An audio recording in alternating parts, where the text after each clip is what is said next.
le paysage urbain, les constructions civiles à quiconque aura l'intention d'explorer les caractéristiques architectoniques générales de Paternò. La ville offrira une image essentiellement homologuée par les caractères de l'activité de construction du dernier siècle et demi, avec des survivances sporadiques d'un langage expressif de l'époque précédente. En substance, le trait le plus répandu et éminent que l'on puisse saisir dans l'urbanisme de Paternò, c'est celui que les restantes survivances de l'époque post-unitaire et de l'architecture des 30 premières années du XXe siècle imposent. L'activité d'après est le plus souvent liée aux exigences d'un utilitarisme moderne. Dans les vieux quartiers, cette effigie de la ville trouve sa connotation prééminente dans les constructions basses héritées du XXe siècle. À ce contexte appartiennent quelques petits immeubles des quartiers occidentaux, réalisés à l'époque du grand ferment expansif du tissu du bâtiment le long de l'axe ouest et ayant eu son épine dorsale dans la rue Vittorio Emanuele. Pendant cette phase-là, généralement caractérisée par d'humbles tons de village, les demeures de la bonne bourgeoisie furent réalisées comme représentation d'une condition sociale privilégiée,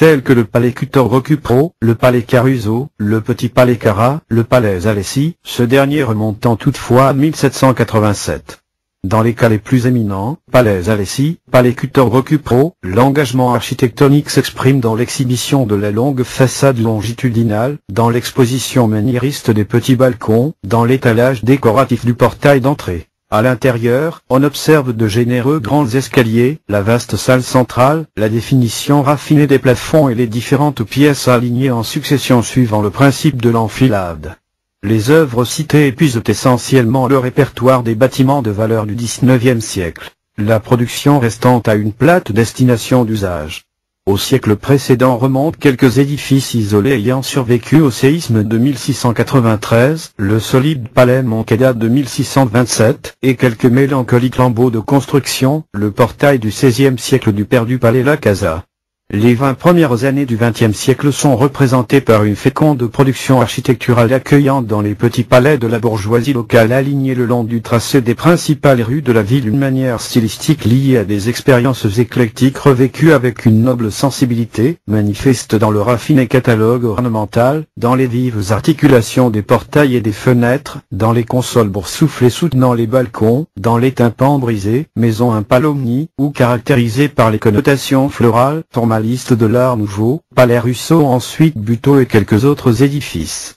Et ces édifices précieux sont, en définitive, le legs romantique d'une époque et d'une saison vite ruinée par les banales manifestations architectoniques des années d'après.